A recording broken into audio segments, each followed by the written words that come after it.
Hey everyone, Michelle here. So this video was actually a requested video, but I'm really excited to make it because I actually have been thinking about this recently and it is something that is a worthy topic to talk about. But the one thing that I want to point out before I get into this message is my recovery wall. I know you guys love to see the different artwork that I do.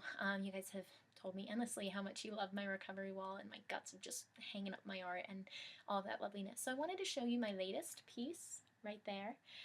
This piece I did at an art therapy studio that happens to be nearby. It has a 4-hour free open studio time weekly. I've only managed to get out there a few times based on my schedule, but it's been basically the best thing ever because it's an art therapy studio. You can use anything there. It's like so cool. But anyway, I absolutely love it there, and I wanted to share this piece with you because I'm really, really proud of it. It says, "And we write our stories in the colors of our souls." And that was something I was thinking about recently because, as you guys know, I did post my story. You can find the link right here. Go check it out. Please send your feedback. I'd love to hear from you guys. But I think that it is a really cool thing to write our stories in the colors of our souls. We all express ourselves differently, and I know people who art isn't their thing, but you want to know what something else is, and that's like the best thing ever. It's like finding what you're passionate about. So, this is the addition to my recovery wall. Let me know what you guys think. Yeah, because I love my recovery wall. Also, on a side comment before I get to the heart of this message, I have to thank Punk Kimono. She is one of my subscribers, Hazel. She's also been following me on Tumblr and is one of the sweetest people. Honestly, whenever I need somebody to talk to or just advice, she is always there, and I just can't thank her enough. I know I try sending her messages and stuff, but I really, really felt that you deserve to know like how awesome you are. Thank you. It really, really means the world to me hearing from you. So that is that. But anyway, getting to the heart of this message, you guys wanted me to talk about what it is like losing weight while engrossed in the disorder and then in recovery. Like, what has my perspective been? Has it changed? Kind of give my input there. So, for those of you who may be new to my channel, I have suffered from a restrictive eating disorder for 4 years, and I'm almost 2 years into recovery. It is something that has consumed my life. I thought that weight loss was the goal. I wanted to reach this perfect size, the size of perfection, which was never a number. Sure, I'd set goal weights for myself, but it always kept changing because no number ever satisfied me. I used to count calories compulsively, weigh myself multiple times a day to the point of it being crazy, because when you're getting on the scale for the 16th time in a day, you literally have lost your mind slightly.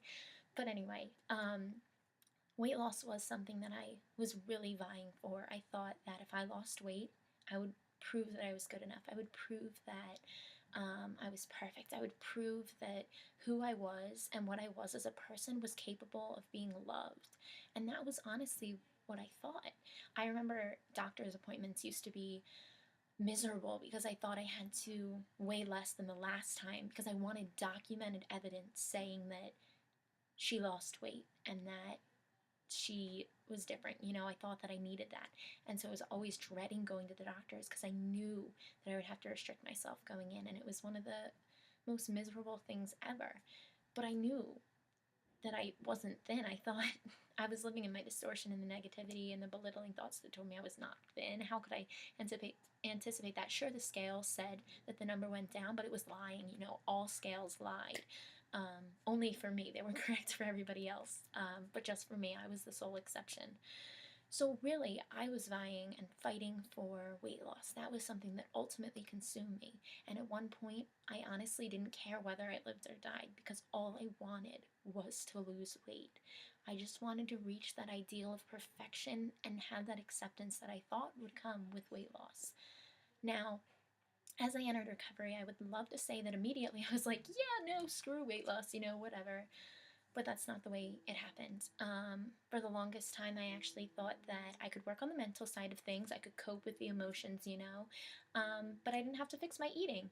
I could just get by with starving myself and, going to therapy, smiling, telling her, like, oh, look, I journaled, blah, blah, blah. But no, I was still restricting. I was still engaging in eating disordered symptoms. Um, and weight loss was still on my mind. I still glorified it and thought it was the best thing in the world. Now, one thing that changed though was when I started adding positive affirmations into my life. You guys have heard me mention about positive affirmations in almost, I think, every video I've talked about because they are literally the best thing ever. But anyway, positive affirmations, recognizing that my body's where it needs to be at this moment. My body is okay. My body is there to take care of me. My legs are awesome because they help me walk, they help me run, they help me stand. My arms help me hug people. My wrists help me turn my hands, different random things like that, kind of giving value to my body. Um, and then, as you guys know, recently I have gone through a lot of medical stuff and had my first appointment with a nutritionist recently. And so it has been a lot of change. And that was one of the things. Like, I was going to the doctor and I hadn't weighed myself in 2 months because for so long the goal had been weight loss. And I was like weighing myself, and no number ever satisfied me. And there came a time where I had to say no. I know that I want to compulsively weigh myself, but I can't because it's not helping me. It's keeping me trapped in the disorder. And so sometimes I really felt that urge to weigh myself, and I had to sometimes make it grandiose and make it seem as crazy as anything, like putting my weight and value on a scale is the same as saying, "Toaster,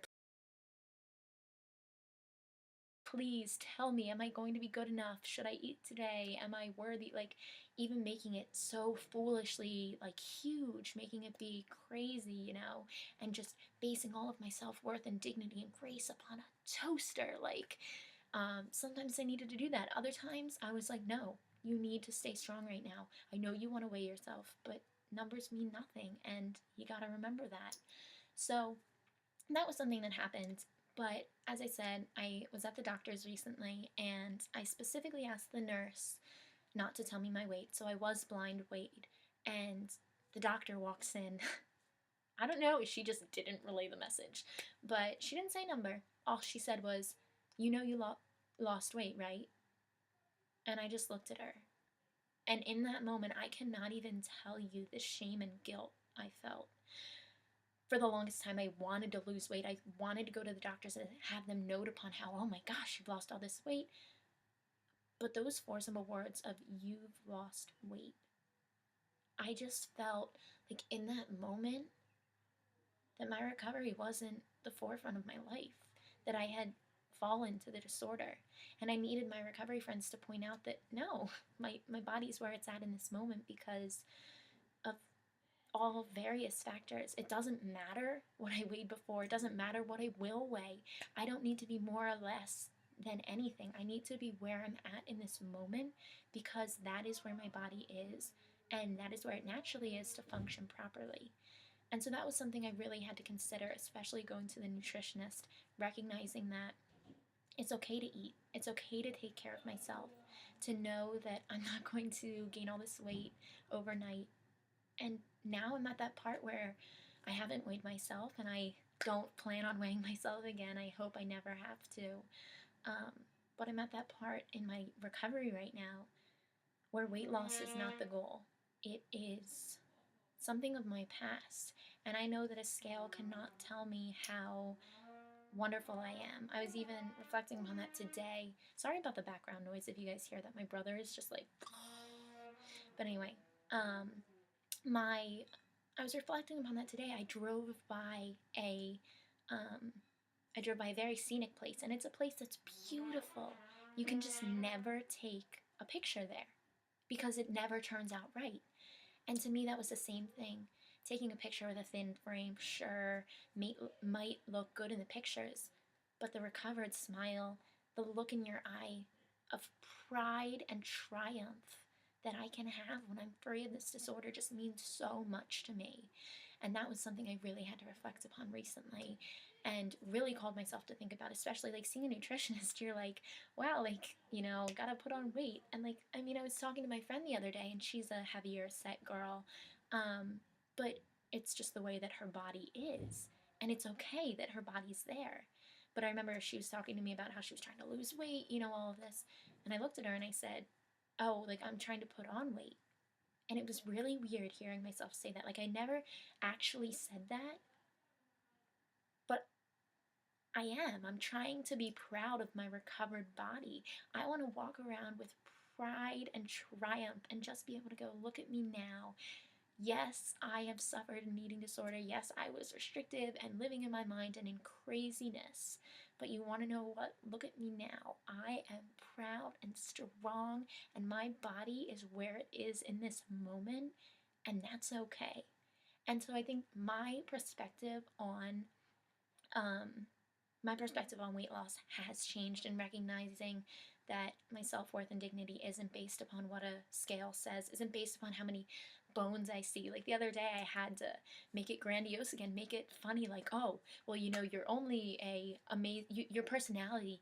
Nobody says, oh my gosh, I love you're such a remarkable and inspiring girl because your collarbones show.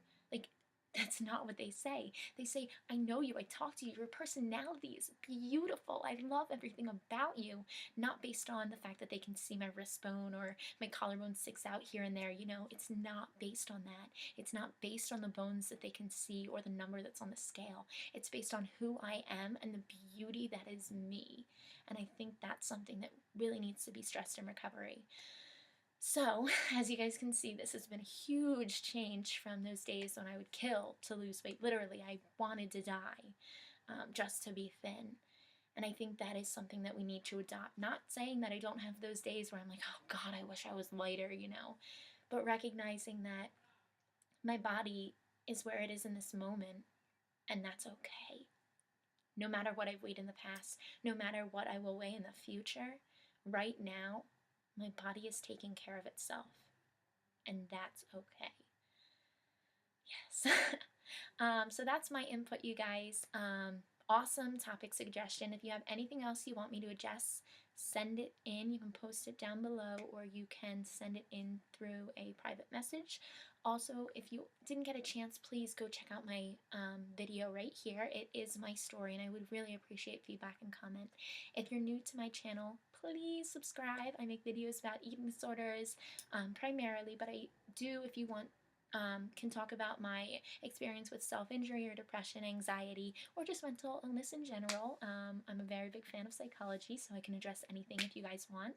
Yeah, so let me know what you guys want to hear, and I should be making another video soon. Okay, bye guys!